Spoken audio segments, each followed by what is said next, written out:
গামেদ সম্প্রদায়ের একজন মহিলা এসে বলছে আল্লাহ রসুলকে, তাহিরিনী ইয়া রাসূলুল্লাহ, আল্লাহ রসুল আমাকে পবিত্র করেন। মহিলা এসে বলছে, তখন আল্লাহ রসুল বলছেন, ইরজাই, বাড়ি ফিরে যাও, আস্তাগফিরুল্লাহ, আল্লাহর নিকটে ক্ষমা চাও, ও তুবি ইলাইহি, তুমি তওবা করো, তোমার পাপ ক্ষমা হয়ে যাবে। তখন মহিলাটি বলছে, আত্মরাদ্দেদিন আমার দাদা মাইজুবুল মালিক, মাইজুবুল মালিককে যেভাবে ফিরিয়ে দিয়েছিলেন তার বিচার না করে সেইভাবে কি আপনি আমাকে ফিরিয়ে দিতে চাচ্ছেন? ও আন্না হবলা মিনা জেনা, আমার পেটে অবৈধ সন্তান রয়েছে, দয়া করে বিচার করে দেন, আমাকে ফিরিয়ে দিন না। আল্লাহ রসুল বললেন, ইরজাই হাতা তালে দি, বাড়ি চলে যাও, যেদিন তোমার বাচ্চা প্রসব হবে সেদিন এসো, বিচার করে দেব। মহিলা চলে গেল, বাচ্চা প্রসব হয়েছে। মুসলিম গ্রন্থে এসেছে, সবে মাত্র বাচ্চা প্রসব হয়েছে, তাকে ন্যাকড়া দিয়ে জড়িয়ে রাসূলের দরবার নিয়ে এসে বলছে, এ দেখেন বাচ্চা প্রসব হয়ে, বিচার করে দেন। দৃশ্য দেখে আল্লাহ রসুল অবাক হয়ে বলছেন, ইরজাই, বাড়ি ফিরে যাও, ফারদেই হে, বাচ্চাকে দুধ খাওয়াও, হাত্তা তাফতেমি হে, যেদিন বাচ্চা দুধ ছেড়ে দেবে সেদিন নিয়ে আসিও, বিচার করে দেব। মহিলা বাচ্চা নিয়ে চলে গেল, বাচ্চাকে 2 বছর দুধ পান করালো।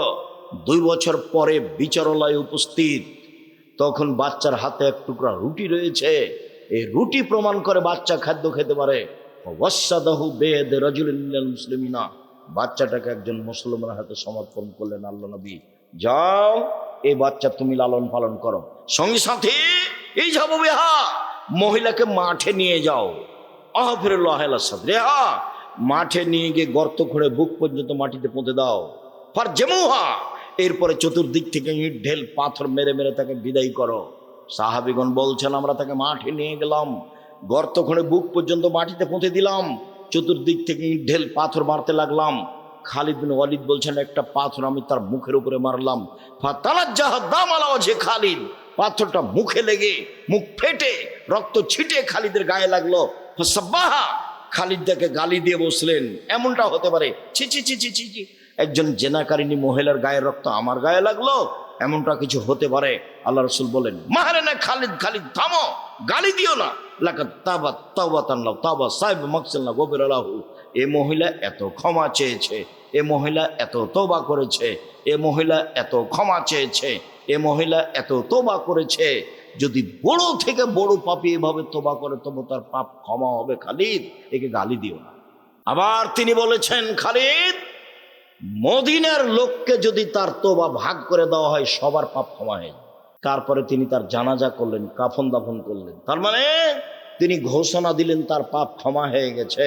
1, 2, জানাজা করলেন মানে তার পাপ ক্ষমা হয়ে গেছে। 3, কাফন দাফন তিনি নিজে করলেন মানে তার পাপ ক্ষমা হয়ে গেছে। এরপরেও পৃথিবীর এত বড় মানুষ, পৃথিবীর ইতিহাসে এত বড় দামি মানুষ জন্ম নেয়নি, কেউ নিবে না কেউ।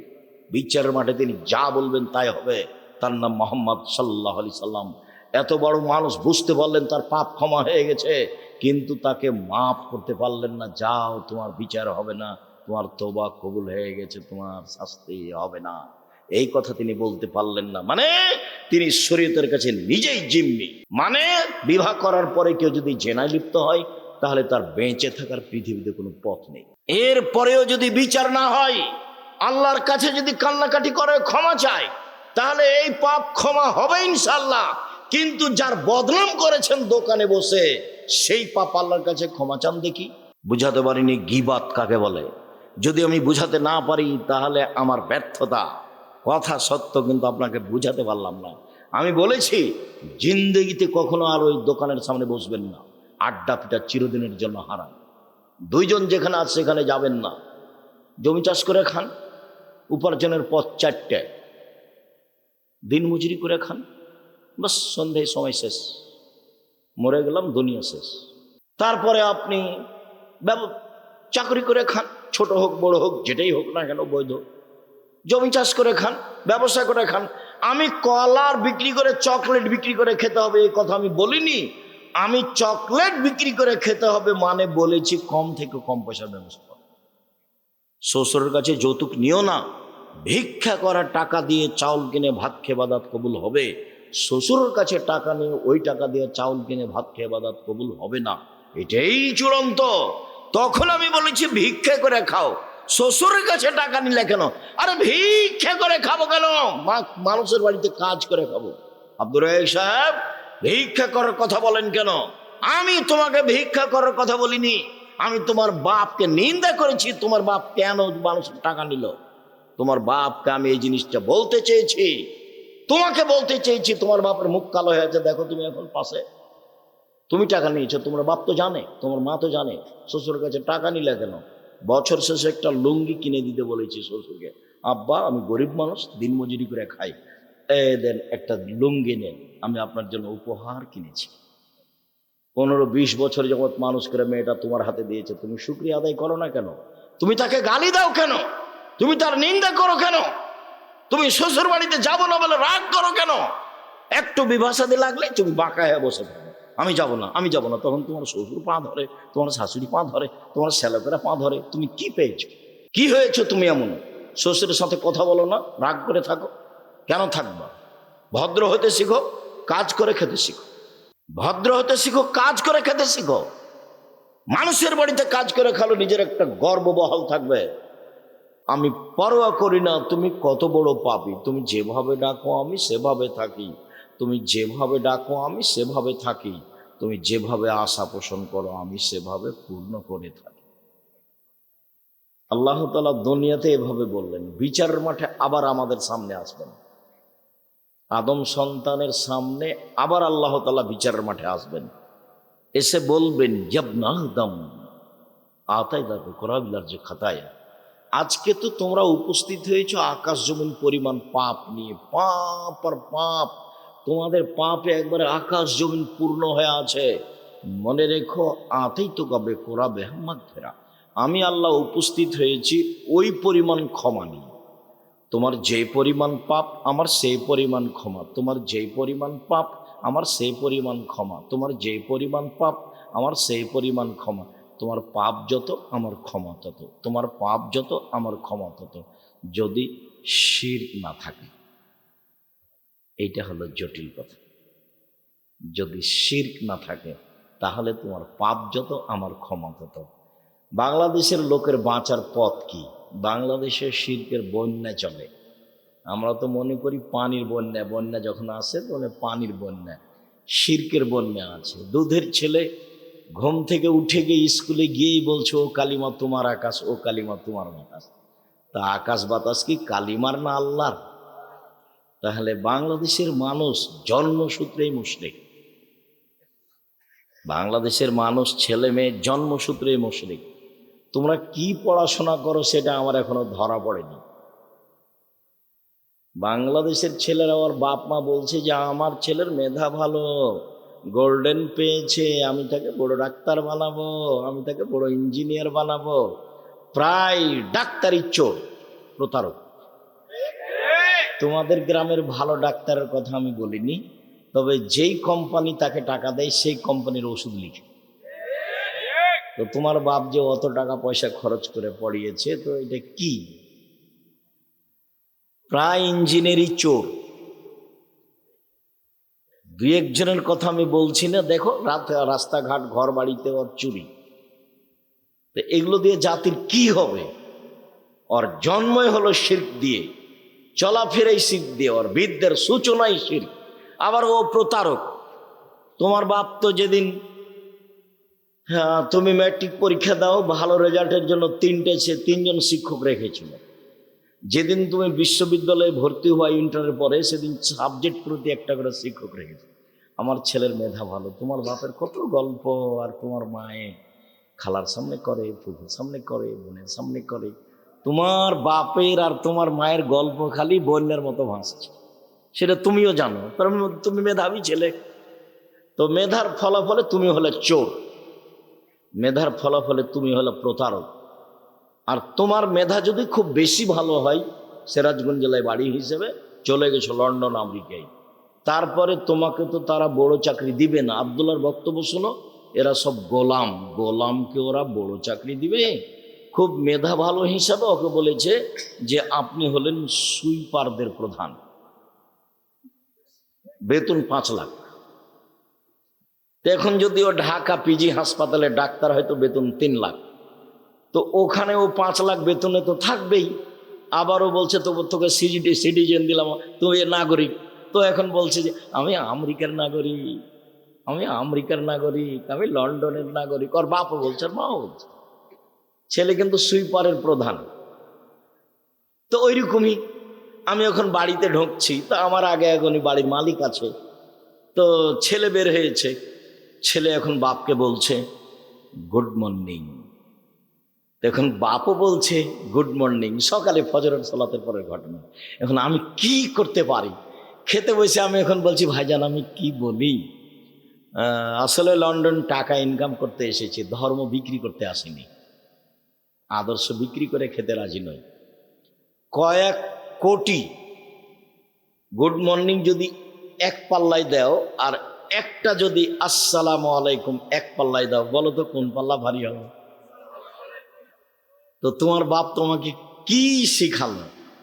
তোমার বাপ মায়ের অবস্থা দেখলে আমার মনে হয় চাঁপাইনবাবগঞ্জের ভাষা, আমও গেল ছালাও গেল, কাঁদতে কাঁদতে 2 চোখও গেল। আর যদি চাঁপাইনবাবগঞ্জের ভাষা বুঝতে না পারো, তাহলে ছোটকালে একটা কবিতা পড়েছিল, ওইটা বললে ভালো বুঝতে পারবা। সেটা কি? বাবু বলে মাঝি চাঁদ কেন বাড়ে কমে রে। তো মাঝি বলছে এসব কি আর আমি জানি, তোর জীবন চারা নাই মিছে। মাঝি এই হয় কেন রে, ওসব কি আর আমি জানি, দেখি তোর জীবন আটা নাই মিছে। মাঝি এসব বলতে পারিস, আমি কি ওসব জানি, দেখি তোর জীবন 12 আনাই মিছে। এই পর্যন্ত বাবু পৌঁছেছে। তো বাতাস উঠেছে, নৌকা হিলে উঠেছে। এখন মাঝি বলছে বাবু সাঁতার জানো বাবু? তখন বাবু বলছে না রে মাঝি, না আমি তো সাঁতার জানি না। এখন মাঝি বলছে বাবু এখন দেখি তোর জীবন 16 আনাই মিছে। তোমার বাপের অবস্থা এই, তোমার মায়ের অবস্থা এই, দেখো তুমি তলিয়ে। না না, তোমার মা বুঝে ছেলে মানুষ করা? আরে ছেলে মানুষ করতে হবে জাতির জন্য, জাতিকে পরকালমুখী করার জন্য। তোমার বাপ টাকার স্বার্থে ছেলে মানুষ করেছে। তোমার বাপ জোর করে টাকা নিতে পারবে? তুমি এই দেশে চাকরি করো কোম্পানিতে, 10 লক্ষ টাকা তোমার বেতন, কোম্পানি, আর যে কোম্পানির মালিক সে হলো ভোদাই, ও অক্ষরও চিনেন না। কত দেখবে? তাহলে টাকা ভোদাইয়ের না তোমার বাপের? টাকা তো উপর থেকে লিখা আছে,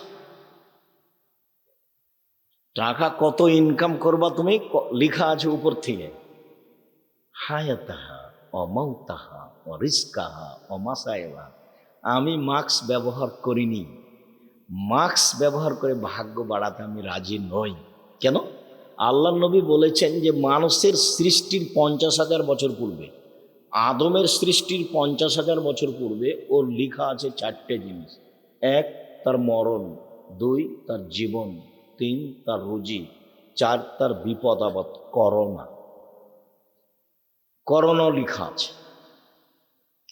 যদি সেদিন তার করোনা লিখা হয়ে থাকে, আর আজকে যদি পাথরের ভিতরে ঢুকে রহে, রেহাই পাবে না। তো ঢাকা গেছি আমি এক করোনার লোককে দেখতে, তোর ছেলে মেয়ে বলছে হুজুর ভিতরে আসেন না, হুজুর ভিতরে আসেন না, হুজুর ভিতরে আসেন না। বলো কি তুমি? তোমার বাপের গায়ে হাত দিয়ে দোয়া পড়ে যাব আমি, আব্দুর রাজ্জাক বিন ইউসুফ। করোনার 5 পয়সা দাম দিই না আমি।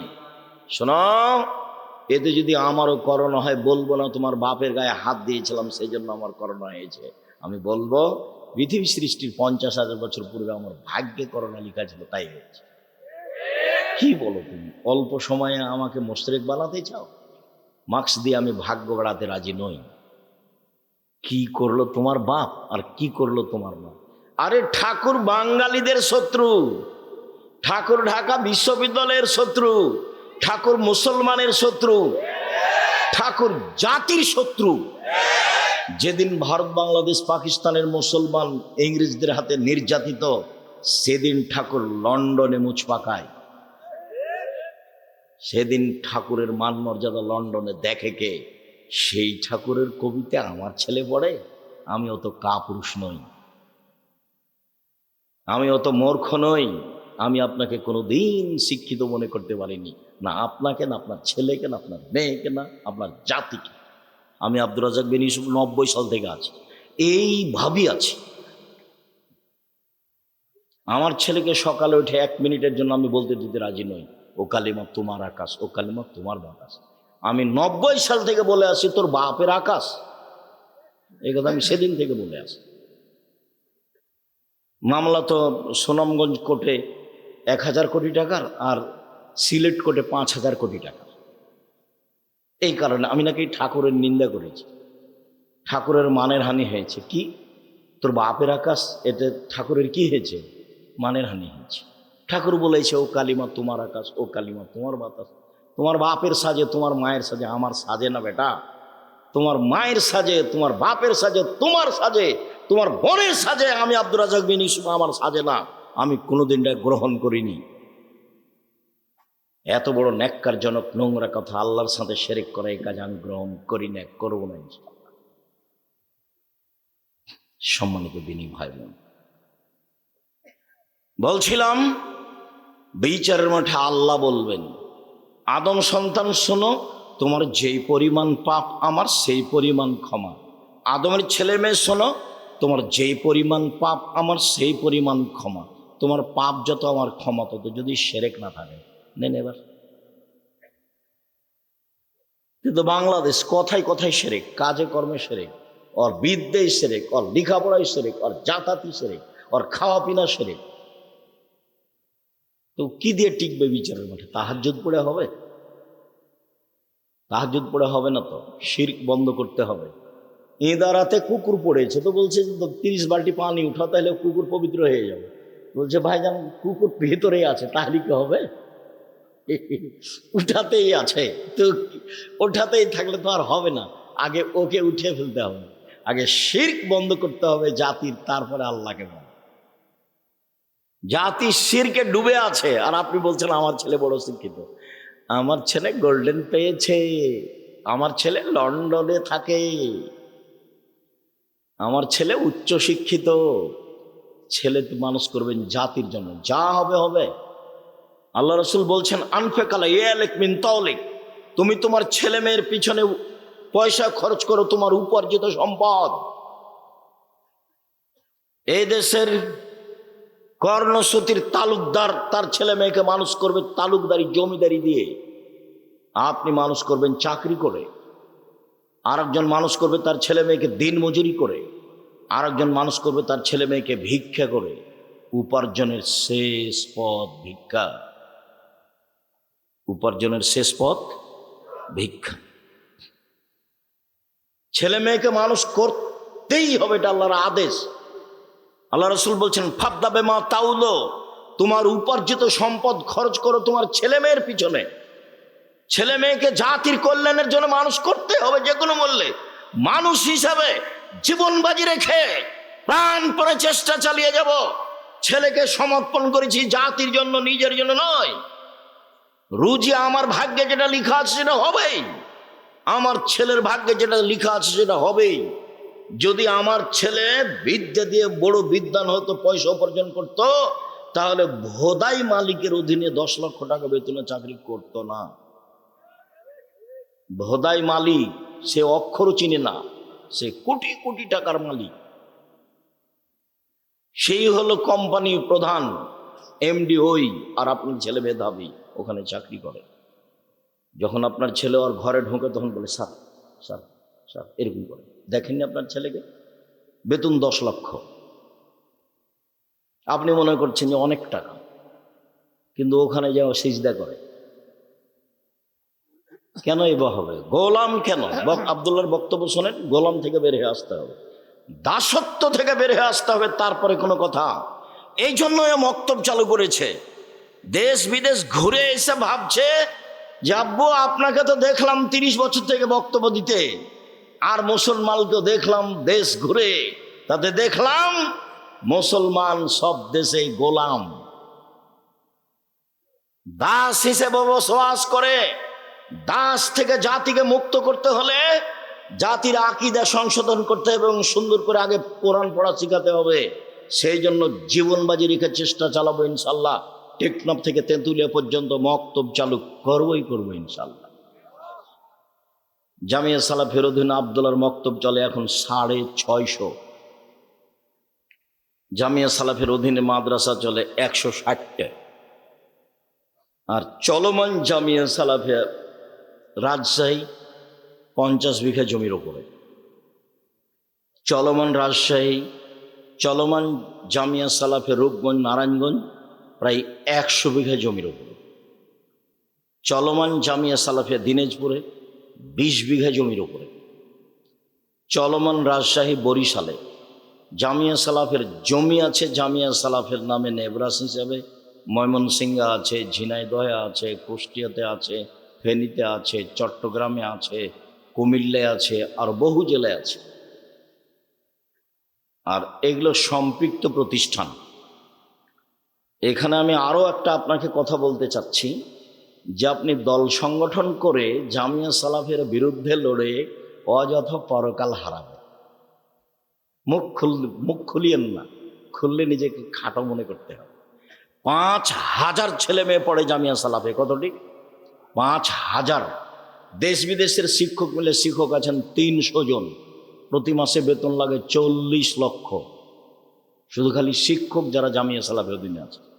তো তার বিরুদ্ধে কথা বলে কি করবেন? নিজেকে হারাবেন, আপনার পরকালও হারাবে, ইহকালও হারাবে, টিকতে পারবেন না তো। আর জামিয়া সালাফে কোনো বিত্তশালী দিয়ে চলে না, কোনো ব্যক্তি দিয়ে চলে না, সরকার দিয়ে চলে না, বৈদেশিক সংস্থা দিয়ে চলে না। কিভাবে চলে আমি তার একটা দৃশ্য নকল করি। মনির কে হচ্ছে আপনার? মনির সালা। মনির কি মা ছিলেন না আপনার ওয়াইফ ছিলেন যে হজে আমার সাথে? এই যে এনার ওয়াইফের কথা আমি নকল করি, আমি সামনাসামনি বলতে চাচ্ছিলাম তো চলে আসলাম। উনি আমার আগে আগে উঠে সিঁড়িতে দাঁড়িয়ে আছে, আমি উঠছি, তো আমাকে সামনে পেয়ে বলছে আমি এই 500 রিয়াল আপনার জামিয়া সালাফে দিলাম। একটা 500 টাকার একটা রিয়াল দেখে আমি তাকে চিনি না, জানি না, বুঝি না। জামিয়া সালাফে এইভাবে চলে। 40 লাখ টাকা বেতন এখানে আছে। প্রত্যেক দিন বিকালে 40-50 লাখের মতো খালি মিস্ত্রি লেবার বিল আছে। কিভাবে চলে আমি সেটাও জানি না। শিক্ষক জানে না জামিয়া সালাফে কিভাবে চলে, ছাত্র জানার তো কোনো প্রশ্নই আসে না। জামিয়া সালাফের রসিদ বই বাহিরে ব্যবহার হয় না, কোনো শিক্ষক রসিদ বই ব্যবহার করতে পারবে না, তাহলে তার জরিমানা হবে। জামিয়া সালাফে কিভাবে চলে ছাত্র জানে না, শিক্ষক জানে না, কমিটি জানে না, আমি ভালোভাবে জানি না, তো আপনি কিভাবে জানবেন? জামিয়া সালাফের নিচে কোনো ভিত্তি নাই, এমনি চলমান ভ্রাম্যমান জামিয়া সালাফ। আর আমি তো কোনো বৃত্তশালী নই। আমার আব্বা সাধারণ ছোট কৃষক মানুষ, জমি জায়গা অল্প ছিল, সেটা আমার আব্বাকে মাটি দেওয়ার পরে ভাগ করেছি। কিন্তু আমি জমি জায়গা চিনি, আমার ছোট ভাই চিনে না, আমরা জমি জায়গায় যাই না। আমার মা অপছন্দ করতেন আমাদের জমি জায়গার খোঁজ নেওয়া, সেই জন্য আজও নি না, ওটা খোঁজ খবরই রাখি না। কিন্তু আমরা ওইটুকুকে সামনে রেখে বলি, কোনো মানুষ আমাকে এই যে 90 সাল থেকে বলতে পারবে না যে আব্দুর রাজ্জাক সাহেব একদিন আমার কাছে পথ খরচ চেয়েছিল, রুজি ওখান দিয়ে দিবে আল্লাহ ইনশাল্লাহ।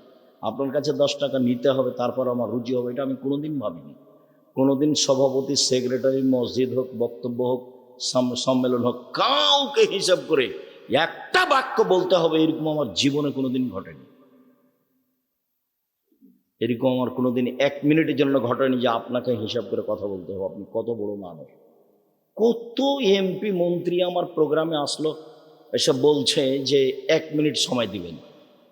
তা আমি ওইভাবে অপমান করিনি যে আমি কোরআন হাদিসের অনুবাদ করছি আর আপনি মধ্যে কথা বলতে চান, এ তো বহু বড় মুশকিল কথা। এইভাবে আমি বলিনি। তাকে আমি বলেছি কোরআন হাদিসের আলোচনা চলছে, মাননীয় মন্ত্রী সাহেব কিছুক্ষণ অপেক্ষা করবেন। আমার কথা বলা শেষ হয়েছে, তখন উনি কথা বলেছে। কত এমপি মন্ত্রীকে আমি দেখলাম, বক্তব্য ছেড়ে দিয়ে তাকে কথা বলতে দিব, এরকম আমার জীবনে একদিন 1 মিনিটের জন্য ঘটেনি। একবারে একই মাপে আছি 90 সাল থেকে এখন পর্যন্ত, আলহামদুলিল্লাহ। 19-20 আমি বুঝি না। সম্মানিত দিনী ভাই বোন, শিরক মহাপাপ। শিরক যত বড়ই পাপ হোক না কেন, সারা জীবনটাই শিরক করেছেন। এখন আল্লাহকে বলেন, আল্লাহ আমার ভুল হয়েছে, তুমি আমাকে মাফ করো, ইনশাল্লাহ ক্ষমা হয়ে যাবে। উনি ক্ষমার জন্য প্রতীক্ষমান রয়েছেন। কিন্তু এই যে নির্বাচনে আর একজনকে বলেছিল খারাপ, এখন আল্লাহর কাছে বলেন তো যে আল্লাহ মাফ করেন আমাকে, বলেন আজীবন পর্যন্ত। কোনো একদিন যদি চেয়ারম্যানের গালি দেওয়া পাপ ক্ষমা হয়ে যায়, তাহলে ইসলাম ধর্ম হবে মিথ্যা আর আল্লাহ হবেন অত্যাচারী, জালেম। আল্লাহ বলেছেন ইন্নী হারামতু যুলমা আলাইয়া, আমি আল্লাহ অত্যাচারকে আমার উপরে হারাম করেছি, আমি অত্যাচার করব না। তুমি যার বদনাম করেছো ক্ষমা সেখানে নাও, আমার কাছে কেন? পাপের জগতে সুদ খাওয়া মহাপাপ। আপনাকে অবাক হতে হবে, সুদের পাপের যে ভাষা আল্লাহ নবী উল্লেখ করেছেন, পৃথিবীর কোনো পাপের ভাষা এভাবে উল্লেখ করেনি। একবার আল্লাহ রাসূল বলছেন, মাইয়াকুলু দিরহামু রিবাহু ইয়ালাম আসাদ্দু মিন সিত্তাতি ওয়া সালাসিনা জিনিয়া। কেউ যদি জেনে শুনে 1 টাকা সুদ খায়, 36 বার জেনা করে যত পাপ হবে, 1 টাকা সুদ খেলে তার চেয়ে বেশি পাপ হবে। রাসূল সাল্লাল্লাহু আলাইহি ওয়াসাল্লাম বলছেন, আর রিবা সাবুনা জুজান। আয়েশা রাদিয়াল্লাহু আনহা মাহু, সুদের পাপের 70টি ভাগ রয়েছে, ছোট থেকে বড়, বড় থেকে ছোট। তার সবচেয়ে ছোট ভাগ হলো মার সাথে জেনা করলে যেমন পাপ হয়। শিরক মহাপাপ, কিন্তু ভাষা এরকম নয়। পিতা মাতার অবাধ্য চলা পৃথিবীতে 2য় মহাপাপ, কিন্তু ভাষা এমন নয়। মিথ্যা সাক্ষী পৃথিবীতে 3য় মহাপাপ। সিরাজগঞ্জ জেলে বহু মানুষ আছে, 20 বছর 30 বছর থেকেও নিজেও জানে না আমি কেন জেলে। জজ জানে না ঘটনা কি, উকিল জানে না ঘটনা কি, সাক্ষীও জানে না ঘটনা কি। সাক্ষীকে 50,000 টাকা দিয়েছে আর বলে দিয়েছে তুই এভাবে বলবি জজের সামনে। কি? আমি 2 চোখে মারতে দেখেছি। যার কথা বলছে যে আমি 2 চোখে মারতে দেখেছি, সে কিন্তু সে সিরাজগঞ্জে ছিল না সেদিন, অথচ বলছে যে আমি 2 চোখে মারতে দেখেছি। তাহলে সাক্ষীও জানে না ঘটনা কি, উকিল তো জানেই না, জজ তো জানেই না। এখন যে ব্যক্তি জেলে আছে সেও বলছে ব্যাপারটা কি রে, আমি কেন জেলে? আল্লাহ রাসূল বলছেন, লা ইয়াদরিল কাতিল বিমা কাতালা আলাল মাকতুল বিমা কুতিলা। হত্যাকারী বুঝবে না কেন আমি মারছি, নিহত ব্যক্তি বুঝবে না কেন আমি মরলাম। যে মারছে তাকে 1 লাখ টাকা দিয়েছে, বলেছে অমুককে মেরাই, তো এখন ওকে গিয়ে মারছে, তো কেন মারছো তো জানে না। আর যাকে মারা হচ্ছে সে বলছে আমি তাকে চিনি না, আমাকে মারছে কেন, ঘটনা কি? মারলই তো। আল্লাহ রাসূল বলছেন হত্যাকারী জানে না কেন আমি মারছি, নিহত ব্যক্তি জানে না কেন আমি মরলাম। 20 বছর থেকে জেলে আছো, নিজেই জানে না আমি কেন জেলে। ও কি জানবে? জজও জানে না। ও কি জানবে? উকিলও জানে না। ও কি জানবে? সাক্ষীও জানে না। যার কারণে সাক্ষী পৃথিবীতে 3য় মহাপাপ। মিথ্যা সাক্ষী পৃথিবীতে 3য় মহাপাপ। মিথ্যা সাক্ষী পৃথিবীতে 3য় মহাপাপ। 2য় মহাপাপ বাপ মায়ের অবাধ্য চলা। পাপ যত বড়ই হোক, সুদের ভাষা যেভাবে আল্লাহ নবী উল্লেখ করেছেন ভাষা এমন নয়। সাক্ষী যত বড়ই পাপ হোক না কেন, সুদের ভাষার সাথে তার মিল নেই। শুনুন, মানুষকে হত্যা করা মহাপাপ, কিন্তু ভাষা এমন নয়। সুদের পাপের ভাষা, কেউ যদি জেনে শুনে 1 টাকা সুদ খায়, 36 বার জেনে করে যত পাপ হবে, 1 টাকা সুদ খেলে তার চেয়ে বেশি পাপ হবে। পাপের জগতে কোনো পাপের ভাষা এরকম নয়। সুদের পাপের 70টি ভাগ রয়েছে। ছোট ভাগ হলো মার সাথে জেনা করলে যেমন পাপ হয়। কি দিয়ে আপনাকে আমি বুঝাই সুদের পাপের ভাষা কি? অবাক কথা, যে সুদ দিন রাত মানুষে খাচ্ছে, কোনো পাপই নেই, কোনো হিসাবই করতে পারে না। সম্মানিত দিনী ভাই বোন, সুদের আলোচনায় লম্বা আলোচনা জেনে নেবেন। এখানে বলছি, সুদ যত বড়ই পাপ হোক না কেন, কোটি কোটি টাকা সুদ খেয়েছে, আজকে বলছে আল্লাহ আমি সুদের লেনদেন বন্ধ করলাম, জিন্দেগিতে আর কোনোদিন সুদের সাথে সম্পৃক্ত থাকবো না, আমি তোমার সাথে ওয়াদাবদ্ধ, তুমি আমাকে মাফ করো, ইনশাল্লাহ সব পাপ ক্ষমা হয়ে যাবে। কিন্তু আপনি কারো বদনাম করেছেন আল্লাহকে বলেন তো এখন? এই জন্য আমি যখনই বক্তব্য দিয়েছি তখন বলেছি 4টা জিনিস মনে রাখবেন। 1, 5 ওয়াক্ত সালাত, 2, হালাল রুজি, 3, কোরআন তেলাওয়াত, 4, আড্ডা পিটা নিষেধ। আড্ডা পিটা 2 ধরনের। একটা দোকানে বসে ঘন্টার ঘন্টা গল্প করছেন, কার কথা যে কি বলছেন ধুলায় অন্ধকার। ওদিকে ল্যাংটা মেয়ে নাচছে আর এদিকে আপনি বসে আছেন আর একজনের বদনাম করছেন। আর একটা হলো মোবাইল নিয়ে ঘন্টার ঘন্টা ল্যাংটা মেয়ে দেখায়, হলো আড্ডা পিটা। এসব আড্ডা পিটা একেবারেই হারাম। আড্ডা পিটা টোটালি হারাম। আড্ডা পিটা চিরদিনের জন্য হারাম। এক রাহুল কালামাবাদ। এই ছেলে, তোমরা দাঁড়িয়ে কেন? যদি জায়গা না থাকে বসার সেটা ভিন্ন কথা। আপনারা যারা দাঁড়িয়ে আছেন দয়া করে বসে কিছুক্ষণ কথা শোনেন। আপনার বিরক্তির আগে আমরা কথা শেষ করবো ইনশাআল্লাহ। যারা সামনে বসে আছেন বসে থাকা দেখে ভালো। এই তুমি দাঁড়িয়ে আছো কেন? ওখানে কি করছো তুমি? মানুষের তোমার দাঁড়িয়ে থাকাতে কষ্ট পাচ্ছে, এটা বুঝতে চাও না তুমি? বাস তুমি মেশিন ঠিক করেছো, প্রথমে 1 মিনিট ঠিক করে তুমি বসে থাকো। রাসূল সাল্লাল্লাহু আলাইহি ওয়াসাল্লাম যখন কথা বলতেন তখন সাহাবীগণকে বসতে বলতেন। এইটাও সুন্নাত। কি করবে এভাবে মারামারি করে, দাপট দেখে, ক্ষমতা দেখে, মানুষকে অপমান করে, মানুষকে জেল হাজতে দিয়ে কি করবে? মরলেই জাহান্নাম। যারা দাপট দেখাচ্ছে, যারা ক্ষমতা দেখাচ্ছে, যারা মানুষকে অপমান করছে, যারা মানুষকে জেল হাজতে দিচ্ছে, এদের মরার পরই জাহান্নাম। ও হলো জালেম। আর জুলুম খুব কঠিন জিনিস, বিচারও পরে হবে। যারা জাকাত দেয় না তাদের বিচার পরে হবে কেন? ওরাও জালেম। কিভাবে জালেম হলো ওরা? ওরা ফকির মিসকিনের প্রতি জুলুম করেছে, ফকির মিসকিনের হক দেয়নি। ধনী মানুষ কার টাকা মেরে খেয়েছে? ফকির মিসকিনের। যেহেতু ধনী মানুষ ফকির মিসকিনের টাকা মেরে খেয়েছে, কাজে ও জালেম।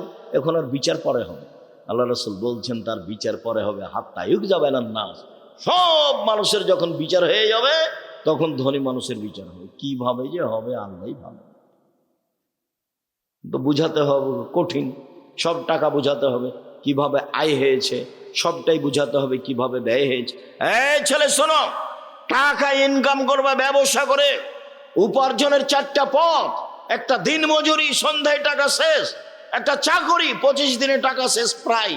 আর একটা হলো জমি চাষ, সমান সময় না হয় লস, সমান সমান না হয় লস। 4, ব্যবসা। রাসূল সাল্লাল্লাহু আলাইহি ওয়াসাল্লাম বলছেন সত্যবাদী বিশ্বস্ত ব্যবসায়ীরা নবীগণের সাথে জান্নাতে থাকবেন। কি আবার অবাক কথা! আল্লাহ রাসূল বলেছেন 2টা মেয়ে লালন পালন করে নবীর সাথে থাকা যায় এভাবে। তখন বাপ মনে করেছে যে আমার তো 2টা মেয়ে, তো আমি বিবাহসাদী দিয়ে দিয়েছি, 2টা কেন, আমার 5টা মেয়ে। বাপও খুব খুশি। কিন্তু আল্লাহ রাসূল যে এইভাবে বলেননি। আল্লাহ রাসূল বলেছেন ফাআল্লামাহুন্না, মেয়েকে বিদ্যা শিখিয়ে দিল। 2, আদাবাহুন্না, তাকে শিষ্টাচার শিখিয়ে দিল। আহসানা ইলাইহিন্না, তার সাথে সদাচরণ করলো। ওয়াজাওয়াজাহুন্না, তার বিবাহ শাদী দিয়ে দিল। সেই বাপ আমার সাথে জান্নাতে এইভাবে থাকবে। তো আপনার মেয়েকে শিক্ষা দিয়েছেন, কি যে শিক্ষা দিয়েছেন, তার নখটা বড় আছে। বলেন তো এটা কোন শিষ্টাচার? তার নখে নেইল পালিশ আছে, বলেন তো এটা কোন শিষ্টাচার? নেইল পালিশ তো ইহুদি খ্রিস্টানদের পতিতালয়ের মেয়েদের বৈশিষ্ট্য। ইহুদি খ্রিস্টানদের পতিতালয়ের মেয়েরা নখে নেইল পালিশ দেয়। আপনার মেয়ের কপালে টিপ আছে। হিন্দু মেয়েদের বিবাহ করার 10টি পদ্ধতি আছে, তার একটি পদ্ধতির নাম রাক্ষসী বিবাহ। মেয়ের পিতা বিবাহ দিবে না, আপনি জোর করে বিবাহ করবেন তো কপালে টিপ দিতে হবে, তাহলে বিবাহ হয়ে গেছে। সেই টিপ এসেছে হিন্দুদের পক্ষ থেকে। বলেন আপনি মেয়েকে কি শিষ্টাচার শিখালেন? আপনার মেয়ে পরচুলা ব্যবহার করে, বড় খোপা দেখাই, বলেন কি শিষ্টাচার শিখালেন? ভুরু তোলে চিকন করে রেখেছে, এইটা কি শিষ্টাচার? দাঁত ছিলে ফাঁকা ফাঁকা খোলা খোলা করে রেখেছে, এইটাই কি শিষ্টাচার? উঁচু স্যান্ডেল পরে নিজেকে লম্বা দেখাই, এটাই কি শিষ্টাচার? ব্রেসের পরে নিজেকে যুবতী দেখাই, এটাই কি শিষ্টাচার? সামনের চুল ছোট করে রেখেছে, এটাই কি শিষ্টাচার? আস্কারা মাস্কারা কি কি মুখে লাগিয়ে ভ্যানে ঘুরছে, ভ্যানে জুড়ে। ভ্যানওয়ালা কি স্বামী? রিক্সাওয়ালা কি স্বামী? সেভাবে ওভাবে ঘুরছে, এটাই কি শিষ্টাচার? ভ্যানিটি ব্যাগ নিয়ে সিরাজগঞ্জ বাজারে চলে গেছে, এটাই কি শিষ্টাচার? কোনটা শিষ্টাচার? আল্লাহ রাসূল বলছেন যে ওই পিতা আমার সাথে জান্নাতে থাকবে যে পিতা মেয়েকে বিদ্যা শিখিয়ে দিল, 1, 2 শিষ্টাচার শিখিয়ে দিল, 3 ভালো আচরণ করলো, 4 বিবাহ শাদী দিয়ে দিল। সেই পিতা আমার সাথে জান্নাতে এইভাবে থাকবে। জান্নাতে রাসূলের সাথে থাকা কঠিন। একজন সাহাবী রাসূলের সাথে রাতে ছিলেন, তো অজুর পানি আর মেশক নিয়ে রাসূলের কাছে উপস্থিত। আল্লাহ রাসূল খুব খুশি হয়েছেন, বাহ ভালোই তো, তুমি তো অজুর পানি নিয়ে এসেছো, তুমি তো মেশক নিয়ে এসেছো, খুব খুশি। সালমা শেতা, তুমি যা চাও চাও আমি দিয়ে দেবো। মুহাম্মদ সাল্লাল্লাহু আলাইহি ওয়াসাল্লাম বুঝতে পারেন যে কি চাইবে। নবী হলে কি হবে, গায়েবের খবর জানেন না। আমার মাঝাবি ভাইরা মনে করছেন যে নবী গায়েবের খবর জানেন। পাশের একটা লোক, পাশে বউ ঘুমাননি, এমনি ভান করে শুয়ে আছেন আয়েশা রাদিয়াল্লাহু তাআলা, আর রাসূল মনে করছেন যে আয়েশা ঘুমিয়ে গেছে। দরজাটা খুলে বের হলেন, বাহির থেকে দরজাটা টেনে বন্ধ করে দিলেন, চলে গেলেন। আমিও উঠলাম, দেখি কি কোথায় যান। আসলে আল্লাহ রাসূল কোথায় যাচ্ছেন এটা আয়েশার মৌলিক খেয়াল হলো, আমাকে বাদ দিয়ে এ রাতে আবার কোন স্ত্রীর কাছে যান নাকি, এটা হলো আয়েশার খেয়াল। আর আল্লাহ রাসূল যাচ্ছেন মরা মানুষের জন্য ক্ষমা চাইতে, কবরস্থানে বাকিউল গারকাতে যাবেন। জান্নাতুল বাকি তার নাম নয়, তার নাম হচ্ছে বাকিউল গারকা।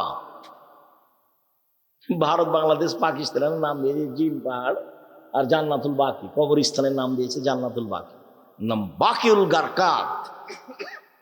তো এবার উঠে দেখছেন, দেখি কোথায়, ওই যে কবরস্থানে 100 গজ দূরে হবে, আর পাশেই মসজিদে নববীর সাথে কবরস্থান। ওই যে হাত তুলে দোয়া করলেন, 1 বার 2 বার 3 বার হাত তুলে দোয়া করলেন, তারপরে হাঁটতে লাগলেন ফিরে। আমিও ঘুরে হাঁটতে লাগলাম, দেখলাম জোরে হাঁটলেন, আমিও জোরে হাঁটলাম, দেখলাম একটু দৌড়াচ্ছে, আমিও জোরে দৌড়াচ্ছি। আমি আগেই বিছানে চলে এসেছি। আমি যখন আগেই বিছানে চলে এসেছি, আমার পাশে এসে বলছেন, কি খবর আয়েশা, হাঁপাচ্ছ কেন?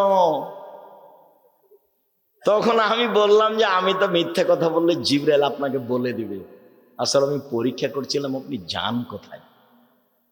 তো দেখলাম এই হাদিস মুসলিম।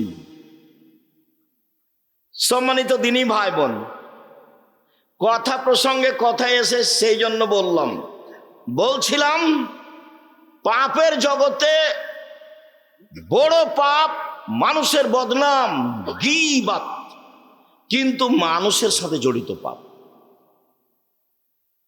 জেনা মহাপাপ। রাসূল সাল্লাল্লাহু আলাইহি সাল্লাম বলেন, আল বিক্র বিল বিক্রে জিলদু মিয়া তাগরিব সানা। অবিবাহিত ছেলে মেয়ে যদি জেনা করে 100 লাঠি পিটিয়ে এলাকা থেকে 1 বছরের জন্য তাড়িয়ে দিতে হবে। তিনি বলেন, আসাইবা বিসাইবা রাজম। বিবাহিত পুরুষ নারী যদি জেনা করে তাহলে তাকে ইট ঢেল পাথর দিয়ে মেরে মেরে মেরে ফেলতে হবে, তাকে মারতেই হবে। বিবাহ করার পরে জেনায় লিপ্ত হলে তার বেঁচে থাকার পৃথিবীতে কোনো পথই নেই। 3 শ্রেণীর মানুষকে হত্যা করতে হয়, 2 শ্রেণীর মানুষের বাঁচার পথ আছে। 1, কেউ বললো আমি কোরআন মাজিদ মানি না, তাহলে ও মোরতাদ, সরকারিভাবে তাকে হত্যা করতে হবে। সরকারিভাবে তাকে ফাঁসির মঞ্চে নিয়ে যাওয়া হয়েছে, ফাঁস গলায় দেওয়া হবে। ও বলছে আমার ভুল হয়েছে, আমার ভুল হয়েছে, আমার ভুল হয়েছে। কোরআন মাজিদ আল্লাহর বিধান, আল্লাহর কালাম, আমি ভুল স্বীকার করলাম, তখন তাকে ফাঁস থেকে নামিয়ে নিতে হবে। পাপ ছিল হত্যা। 2, কেসাস। আপনি আমাকে হত্যা করেছেন, আমার বাপ আপনাকে হত্যা করে নেবে, এর নাম কেসাস। কোরআন মাজিদে উল্লেখ হয়েছে আয়াত, কত হাদিস। এখন আপনার কেসাস হিসাবে আপনাকে ফাঁসির মঞ্চে নিয়ে যাওয়া হয়েছে, আপনি আমাকে হত্যা করেছেন, এখন আপনার গলায় ফাঁস দেওয়া হবে। তখন আমার বাপ মা চিল্লাচিল্লি করে বলছে, আমরা মাফ করে দিলাম, কেসাস নিব না, আমরা মাফ করে দিলাম, কেসাস নিব না। তাহলে তাকে ফাঁস থেকে নামিয়ে নিতে হবে। পাপ ছিল হত্যার যোগ্য, কিন্তু ফাঁসি হলো না।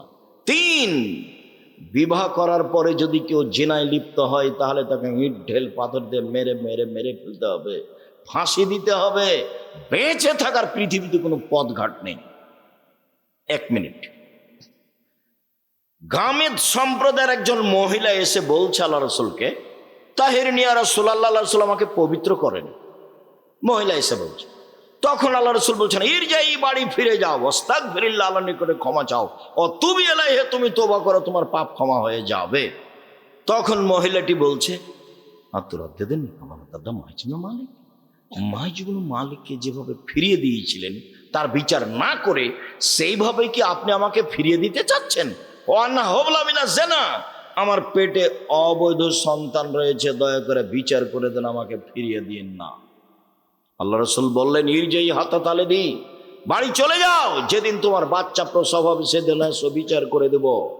মহিলা চলে গেল, বাচ্চা প্রসব হয়েছে, মুসলিম গ্রন্থে এসেছে সবে মাত্র বাচ্চা প্রসব হয়েছে, তাকে ন্যাকড়া দিয়ে জড়িয়ে রাসূলের দরবার নিয়ে এসে বলছে, এ দেখেন বাচ্চা প্রসব হয়ে, বিচার করে দেন। দৃশ্য দেখে আল্লাহ রসুল অবাক হয়ে বলছেন, ইরজাই, বাড়ি ফিরে যাও, ফারদেই হে, বাচ্চাকে দুধ খাওয়াও, হাত্তা তাফতেমি হে, যেদিন বাচ্চা দুধ ছেড়ে দেবে সেদিন নিয়ে আসিও, বিচার করে দেব। মহিলা বাচ্চা নিয়ে চলে গেল, বাচ্চাকে 2 বছর দুধ পান করালো। 2 বছর পরে বিচারালয়ে উপস্থিত, তখন বাচ্চার হাতে এক টুকরা রুটি রয়েছে। এই রুটি প্রমাণ করে বাচ্চা খাদ্য খেতে পারে। ওয়াসাদাহু বেদ রাজুলিন মিনাল মুসলিমিনা, বাচ্চাটাকে একজন মুসলমানের হাতে সমর্পণ করলেন আল্লাহ নবী। যাও, এই বাচ্চা তুমি লালন পালন করো। সঙ্গী সাথী, এই যাবো বেহা, মহিলাকে মাঠে নিয়ে যাও। আহফিরুল্লাহ সাদরিহা, মাঠে নিয়ে গিয়ে গর্ত খুঁড়ে বুক পর্যন্ত মাটিতে পুঁতে দাও। ফার জেমুহা, এরপরে চতুর্দিক থেকে ইট ঢেল পাথর মেরে মেরে তাকে বিদায় করো। সাহাবীগণ বলছেন, আমরা তাকে মাঠে নিয়ে গেলাম, গর্ত খুঁড়ে বুক পর্যন্ত মাটিতে পুঁতে দিলাম, চতুর্দিক থেকে ইট ঢেল পাথর মারতে লাগলাম। খালিদ বিন ওয়ালিদ বলছেন, একটা পাথর আমি তার মুখের উপরে মারলাম, ফাতালাজ্জাহা দাম আলা ওয়াজহি খালিদ, পাথরটা মুখে লেগে মুখ ফেটে রক্ত ছিটে খালিদের গায়ে লাগলো। ফাসাব্বাহা, খালিদ তাকে গালি দিয়ে বসলেন, এমনটা হতে পারে? ছি ছি ছি ছি ছি ছি, একজন জেনাকারিনী মহিলার গায়ের রক্ত আমার গায়ে লাগলো, এমনটা কিছু হতে পারে? আল্লাহ রসুল বলেন, মাহারে না খালিদ, খালিদ থামো, গালি দিও না। লাকাত তাবাত তাওবাতান লাউ তাওবা সাইব মাকসাল্লাহ গফিরালাহু, এ মহিলা এত ক্ষমা চেয়েছে, এ মহিলা এত তওবা করেছে, এ মহিলা এত ক্ষমা চেয়েছে, এ মহিলা এত তওবা করেছে। যদি বড় থেকে বড় পাপী এভাবে তওবা করে তবে তার পাপ ক্ষমা হবে। খালিদ, একে গালি দিও না। আবার তিনি বলেছেন, খালিদ, মদিনার লোককে যদি তার তওবা ভাগ করে দেওয়া হয় সবার পাপ ক্ষমা হয়ে যাবে। তারপরে তিনি তার জানাজা করলেন, কাফন দাফন করলেন। তার মানে তিনি ঘোষণা দিলেন তার পাপ ক্ষমা হয়ে গেছে। 1, 2, জানাজা করলেন মানে তার পাপ ক্ষমা হয়ে গেছে। 3, কাফন দাফন তিনি নিজে করলেন মানে তার পাপ ক্ষমা হয়ে গেছে। এরপরেও পৃথিবীর এত বড় মানুষ, পৃথিবীর ইতিহাসে এত বড় দামি মানুষ জন্ম নেয়নি, কেউ নিবে না কেউ। বিচারের মাঠে তিনি যা বলবেন তাই হবে। তার নাম মুহাম্মদ সাল্লাল্লাহু আলাইহি সাল্লাম। এত বড় মানুষ বুঝতে পারলেন তার পাপ ক্ষমা হয়ে গেছে, কিন্তু তাকে মাফ করতে পারলেন না। যাও, তোমার বিচার হবে না, তোমার তওবা কবুল হয়ে গেছে, তোমার শাস্তি হবে না, এই কথা তিনি বলতে পারলেন না। মানে তিনি শরীয়তের কাছে নিজেই জিম্মি। মানে বিবাহ করার পরে কেউ যদি জেনায় লিপ্ত হয় তাহলে তার বেঁচে থাকার পৃথিবীতে কোনো পথ নেই। এরপরেও যদি বিচার না হয়, আল্লাহর কাছে যদি কান্নাকাটি করে ক্ষমা চায়, তাহলে এই পাপ ক্ষমা হবে ইনশাআল্লাহ। কিন্তু যার বদনাম করেছেন দোকানে বসে, সেই পাপ আল্লাহর কাছে ক্ষমা চান দেখি। বুঝাতে পারিনি গীবাত কাকে বলে। যদি আমি বুঝাতে না পারি তাহলে আমার ব্যর্থতা। কথা সত্য, কিন্তু আপনাকে বুঝাতে পারলাম না। আমি বলেছি, জিন্দেগিতে কখনো আর ওই দোকানের সামনে বসবেন না, আড্ডা পিটা চিরদিনের জন্য হারান। 2 জন যেখানে আছে সেখানে যাবেন না। জমি চাষ করে খান, উপার্জনের পথ 4টে, দিন মজুরি করে খান, বাস সন্ধ্যায় সময় শেষ, মরে গেলাম, দুনিয়া শেষ। তারপরে আপনি চাকরি করে খান, ছোট হোক বড় হোক যেটাই হোক না কেন বৈধ। জমি চাষ করে খান, ব্যবসা করে খান। আমি কলার বিক্রি করে চকলেট বিক্রি করে খেতে হবে এই কথা আমি বলিনি। আমি চকলেট বিক্রি করে খেতে হবে মানে বলেছি কম থেকে কম পয়সার ব্যবস্থা। শ্বশুরের কাছে যৌতুক নিও না, ভিক্ষা করা টাকা দিয়ে চাউল কিনে ভাত খেয়ে বাদাত কবুল হবে। শ্বশুরের কাছে টাকা নিয়ে ওই টাকা দিয়ে চাউল কিনে ভাত খেয়ে ইবাদত কবুল হবে না, এটাই চূড়ান্ত। তখন আমি বলেছি ভিক্ষা করে খাও। শ্বশুরের কাছে টাকা নিলে কেন? আরে ভিক্ষা করে খাবো কেন? মানুষের বাড়িতে কাজ করে খাবো। আব্দুর রাজ্জাক সাহেব, ভিক্ষা করার কথা বলেন কেন? আমি তোমাকে ভিক্ষা করার কথা বলিনি, আমি তোমার বাপকে নিন্দা করেছি। তোমার বাপ কেন মানুষের টাকা নিল? তোমার বাপকে আমি এই জিনিসটা বলতে চেয়েছি, তোমাকে বলতে চেয়েছি। তোমার বাপের মুখ কালো হয়ে আছে, দেখো তুমি এখন পাশে। তুমি টাকা নিয়েছো, তোমার বাপ তো জানে, তোমার মা তো জানে। শ্বশুরের কাছে টাকা নিলে কেন? বছর শেষে একটা লুঙ্গি কিনে দিতে বলেছি শ্বশুরকে। আব্বা, আমি গরিব মানুষ, দিনমজুরি করে খাই, দেন একটা লুঙ্গি নেন, আমি আপনার জন্য উপহার কিনেছি। 15-20 বছর যাবৎ মানুষ করে মেয়েটা তোমার হাতে দিয়েছে, তুমি শুকরিয়া আদায় করো না কেন? তুমি তাকে গালি দাও কেন? তুমি তার নিন্দা করো কেন? তুমি শ্বশুর বাড়িতে যাবো না বলে রাগ করো কেন? একটু বিভাষাতে লাগলে তুমি বাঁকা হয়ে বসে থাকো, আমি যাব না, আমি যাব না। তখন তোমার শ্বশুর পা ধরে, তোমার শাশুড়ি পা ধরে, তোমার শ্যালকেরা পা ধরে। তুমি কি পেয়েছো? কি হয়েছো তুমি এমন? শ্বশুরের সাথে কথা বলো না, রাগ করে থাকো, কেন থাকবা? ভদ্র হতে শিখো, কাজ করে খেতে শিখো। ভদ্র হতে শিখো, কাজ করে খেতে শিখো। মানুষের বাড়িতে কাজ করে খালো, নিজের একটা গর্ব বহাল থাকবে। সম্মানিত দিনী ভাই বোন, বলছিলাম জেনা মহাপাপ। এরপরে যদি আল্লাহর দরবারে ক্ষমা চাই, ক্ষমা হয়ে যাবে ইনশাআল্লাহ। মানুষের বদনাম করে আল্লাহর দরবারে ক্ষমা চাইলে ক্ষমা হবে না। জুবাইর ইবনে মুতঈম রাদিয়াল্লাহু তাআলা আনহু বলেন, রাসূল সাল্লাল্লাহু আলাইহি ওয়াসাল্লাম বলেছেন, লা ইয়াদখুলুল জান্নাতা কাত্তাবুর নামাম। যারা চুগলখড়ি করে, যারা বদনাম করে, যারা গীবত করে, তারা জান্নাতে যাবে না, তারা জান্নাতে প্রবেশ করবে না। যেসব পাপের কারণে সরাসরি জাহান্নাম ঘোষণা হয়েছে, তার একটি বড় পাপ হলো গীবত। এই ছেলে, বসো, পরিবেশ নষ্ট করে না যেন কেউ। একটু ধৈর্যের পরিচয় দেন। আপনার বিরক্তির আগে আমরা কথা শেষ করব ইনশাল্লাহ। আপনি দয়া করে কোনো কাজ দেখাবেন না। দোকানপাটে বসে আছেন কেন? আজকেই বাজার করতে হবে? এটা তো হলো নিম্ন শ্রেণীর মানুষের কাজ, এটা হলো ইতর শ্রেণীর মানুষের কাজ। আপনি না বলবেন, আব্দুর রাজ্জাক সাহেব আমাদেরকে নিম্ন শ্রেণীর, ইতর শ্রেণীর বললেন। আরে আমি তো এই ভাষা বললাম, আল্লাহ এর চেয়ে বেশি করে বলেছে। আল্লাহ বলছেন, বুঝেও বুঝে না ওরা অন্তর আছে, বুঝে না। দেখেও দেখে না ওরা চক্ষু আছে, দেখে না। শোনেও শোনে না ওরা কান আছে, শোনে না। উলাইকা কালানাম, তারা পশু প্রাণীর মতো, তারা গরু ছাগলের মতো, তারা কুকুর শৃঙ্গের মতো, বালহুমাজাল, বরং তার চেয়ে খারাপ। আমি এখানে কোরআন হাদিসের কথা বলছি, আপনি দোকানে বসে আড্ডা পিটেন। মানে কি বুঝাতে চান আপনি আমাকে? আজকে জিলাপি কিনতে হবে, আজকে মিষ্টি কিনতে হবে, আজকে ওখানে চা খেতে হবে? এই কোন হিসাব? এটাই মানবতা? একই ভালো বলা হয়? রাসূল সাল্লাল্লাহু আলাইহি ওয়াসাল্লাম বলছেন, সমাজের দায়িত্ব পালন করবে অধমের সন্তান অধম। লোকা ইবনে লোকা, অধমের সন্তান অধম। এটা হলো বাংলা ভাষা, আর এটা এলাকা হিসেবে ভাষা নিতে পারেন। তখন আমি বলেছি, রংপুর, দিনাজপুর, লালমনিরহাট, নীলফামারী, কুড়িগ্রাম, পঞ্চগড়, ঠাকুরগাঁ, গাইবান্ধা, বগুড়া, জয়পুরহাট, এসব এলাকার ভাষায় সমাজের যেদিন লোক দায়িত্ব পালন করবে, বেন্যার বাচ্চা বেন্যা। আর চাঁপাইনবাবগঞ্জ, রাজশাহীর ভাষায় ছোট লোকের বাচ্চা ছোট লোক। আমি এই কথা বলিনি, ভাষাটা আল্লাহ রাসূল বলেছেন, লোকা ইবনে লোকা, অধমের সন্তান অধম, নিম্ন শ্রেণীর সন্তান নিম্ন শ্রেণীর লোক। আর ঢাকার ভাষা, আমি ভাষাটা বলতে পারলাম না, অমুকের পোলা অমুক, এই ভাষা আমি আপনার সামনে বলতে পারলাম না।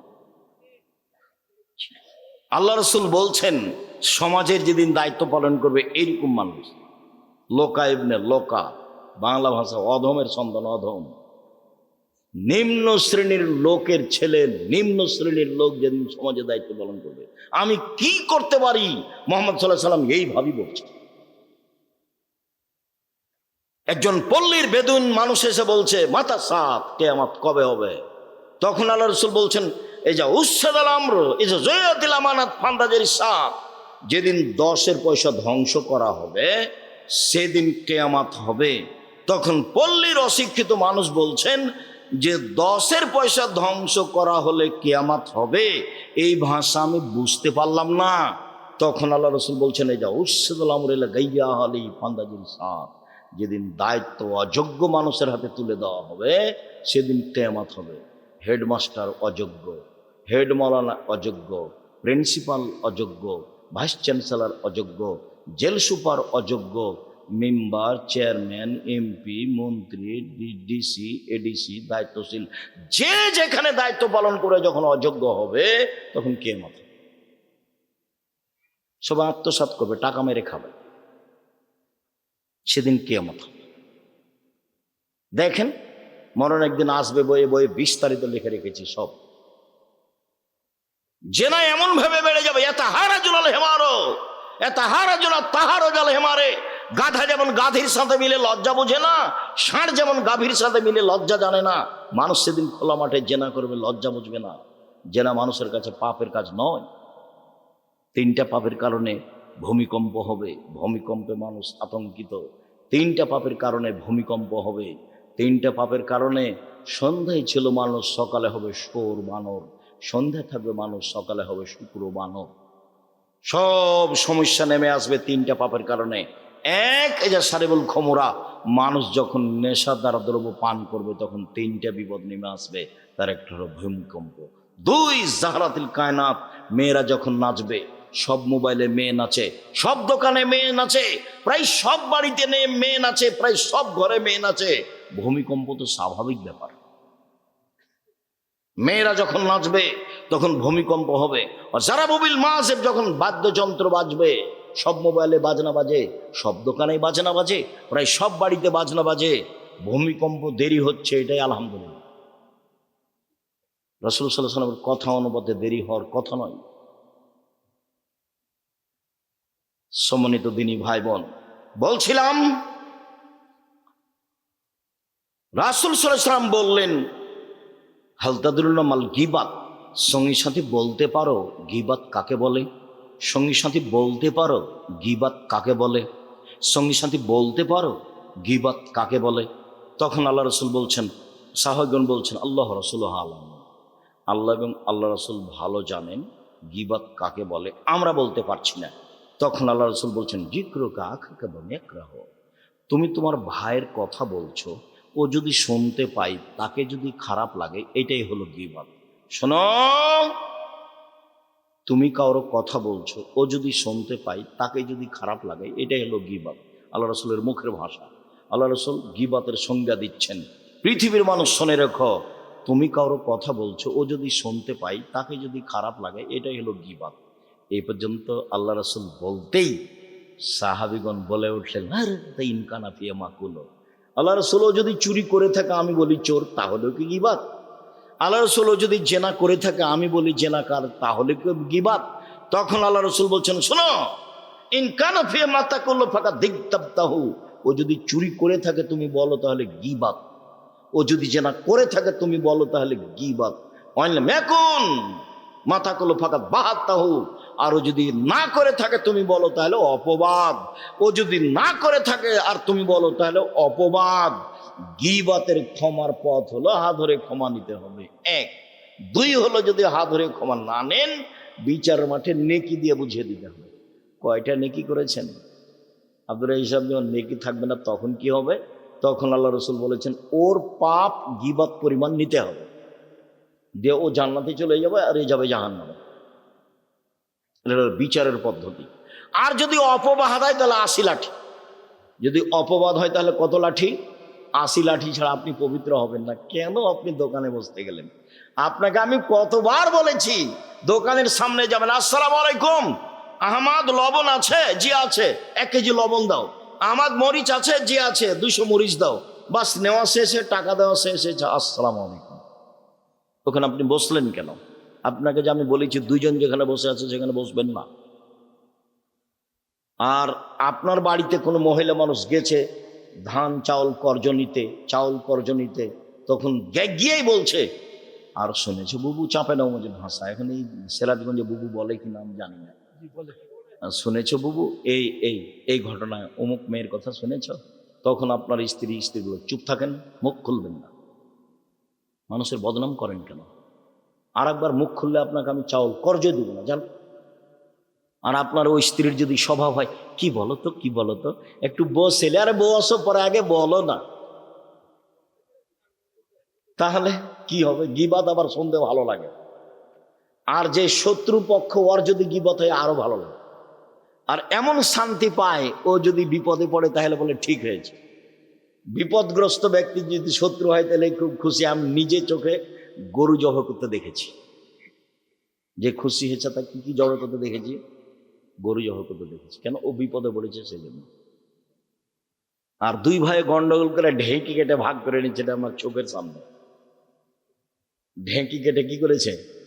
ভাগ করে নিয়েছে।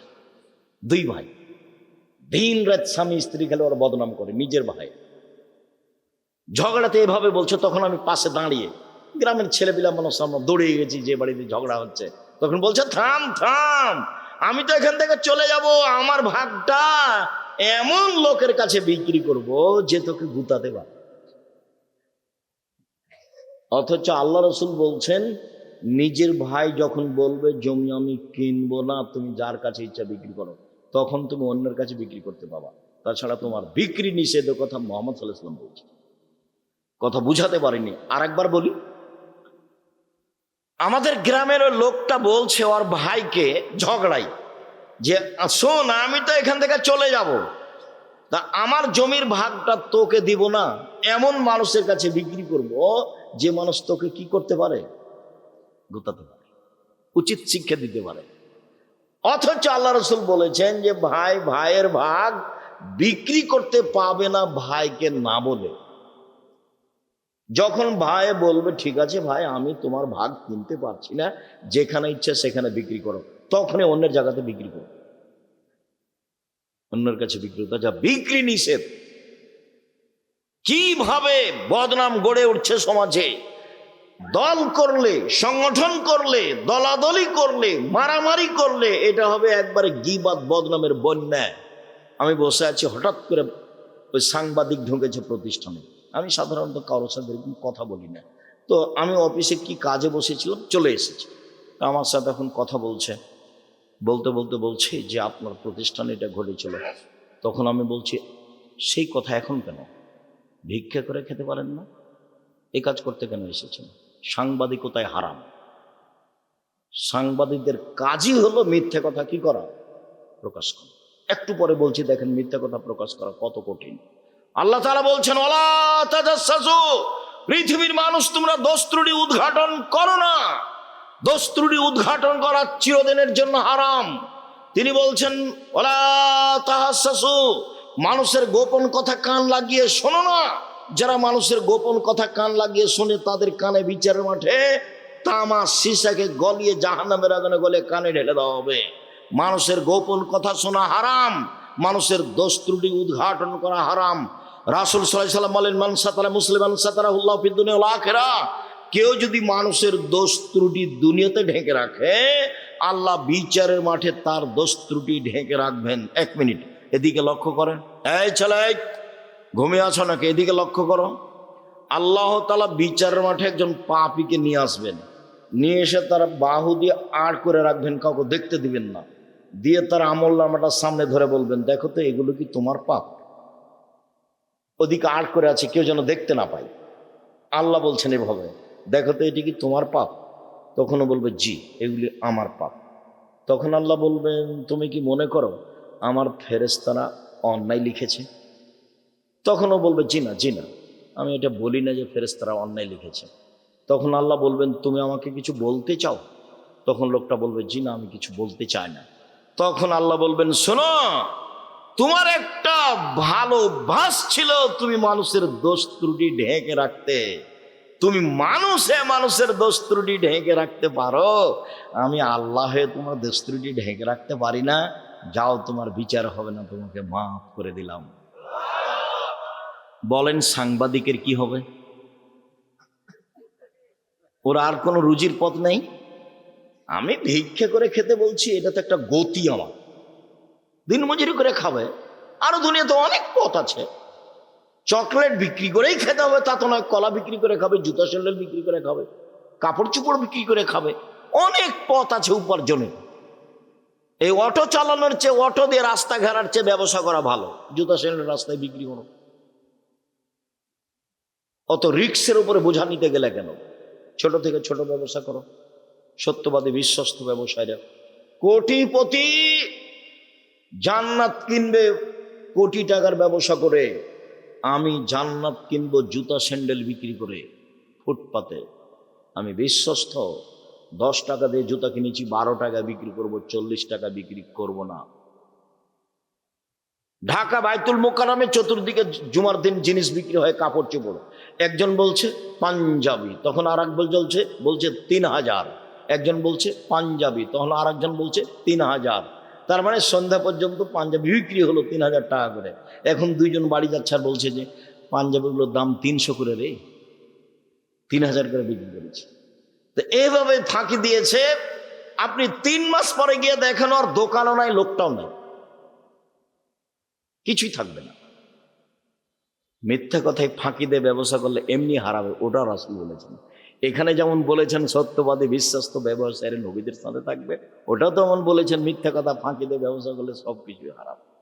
সম্মানিত দিনী ভাই বোন, রাসূল সাল্লাল্লাহু আলাইহি ওয়াসাল্লাম বলেন, লা তুজুল মুসলিমিনা, পৃথিবীর মানুষ তোমরা মুসলমানকে কষ্ট দিও না। ওয়ালা তুয়াইরু, তাদের নিন্দা করো না। ওয়ালা তাত্তাবি আওরাতিহিম, তোমরা মানুষের পিছনে পড়ো না। মাইয়াত্তাবি আওরাত আখিল মুসলিম, পৃথিবীর কোনো মানুষ যদি কোনো মানুষের পিছনে পড়ে, বদনামের পিছনে পড়ে, ইয়াত্তাবিল্লাহ আওরাতাহু, তাহলে আল্লাহ তার পিছনে পড়ে যাবেন। ওমাই ইয়াত্তাবি আওরাতাহু ইয়াবজাউ ওয়ালাউ কানা ফি জাওফির আলী, আর যার বিরুদ্ধে আল্লাহ চলে গেছেন, আল্লাহ তাকে অপমান করেই ছাড়বেন। ও যদি মানুষের বদনাম করার পরে ওর বাহনের পেটের ভিতরে ঢুকে যায়। একটা মানুষের বদনাম করার পরে ও তার উটের পেটের ভিতরে ঢুকে গেছে, কথার কথা পাথরের মধ্যে ঢুকে গেছে, তবু আল্লাহ সেখানে কি করবেন? তাকে অপমান করেই ছাড়বেন। ভুলেও কোনোদিন মানুষের পিছনে পড়বেন না, নইলে আল্লাহ আপনার পিছনে পড়ে যাবে, তখন আপনি আর টিকতে পারবেন না। আল্লাহর সাথে মোকাবেলা করে আপনি পারবেন? টিকতে পারবেন না। ফেন্সুগঞ্জ সিলেটের ওসি বলছে আপনি সিগনেচার করেন, মামলা আমি চালাবো। তখন আমি বলছি ভাইজান, আমি মানুষের বিরুদ্ধে মামলা করব না। আমি বলছি মানুষের বিরুদ্ধে আমি মামলা করব না। ও চালাতে পারে না মামলা, আমি কেন চালাবো? ওই চালাই, ওর তো ক্ষমতা আছে। ওই মানুষের মামলা চালাতে গেলে তাহলে মানুষের মতো হয়ে যাবে। ও যদি চালাই তাহলে তার মতো হবে। তা আমি ছোট কাজে যাবো কেন? ওই করুক। অকি করার সুযোগ দিই, মানুষের পিছে পড়বেন না। রাসূল সাল্লাল্লাহু আলাইহি সাল্লাম বলছেন, মান কানা জাওয়াজহাইনে ফিদ দুনিয়া কানা ইয়াউমাল কিয়ামা ফি লিসানানি ফি ওয়াজহি আও ফি ফামিহি, যে ব্যক্তি মানুষের বদনাম করবে দুনিয়াতে, বিচারের মাঠে তার মুখে হবে 2টা আগুনের জিহ্বা। যে ব্যক্তি মানুষের বদনাম করবে দুনিয়াতে, তার মুখে হবে বিচারের মাঠে 2টা আগুনের জিহ্বা, এক মুখে 2টা জিহ্বা। আনাস রাদিয়াল্লাহু তাআলা আনহু বলেন, একদা রাসূল সাল্লাল্লাহু আলাইহি ওয়াসাল্লাম বললেন, জিবরাইল আমাকে উপরে নিয়ে যাচ্ছেন। আল্লাহ নবী বলছেন, জিবরাইল আমাকে উপরে নিয়ে যাচ্ছেন। হঠাৎ দেখি অনেক মানুষ, তাদের লম্বা লম্বা তামার নখ, নখ দিয়ে একবারে মুখের উপরে খামচা মেরে গোস্ত তুলে ফেলছে, আবার নখ দিয়ে বুকের উপরে খামচা মেরে এইসব গোস্ত তুলে ফেলছে। আল্লাহ রাসূল বলছেন, জিবরাইল মান হাউলাই, এরা কি? একই কথা, এরা কারা? তারা কেন তাদের নিজের নখ দিয়ে মুখের গোস্ত তুলে ফেলছে? কেন নিজের বুকের গোস্ত তুলে ফেলছে কেন জিবরাইল? ঘটনা কি? জিবরাইল বলছেন, হাউলাই আল্লাযিনা ইয়াকুনা ফি আরাজিন নাস, এরা হচ্ছে ওরা যারা মানুষের বদনাম করত। জীবনে কোনোদিন মুখ খুলবেন না, মুখ বন্ধ। বাঁচার পর তিনটে, বাঁচার পর তিনটে। 1, মুখ বন্ধ রাখেন, জান্নাত হবে। 2, জরুরি প্রয়োজন ছাড়া বাড়ির বাইরে যাবেন না, জান্নাত হবে। 3, পাপের জন্য কাঁদতে শিখুন, জান্নাত হবে ইনশাআল্লাহ। রাসূল সাল্লাল্লাহু আলাইহি ওয়াসাল্লাম বলেছেন, গাভীর বাঁট ওলান থেকে চাপ দিয়ে দুধ বের করে ভিতরে ঢোকানো যায় না, যেমন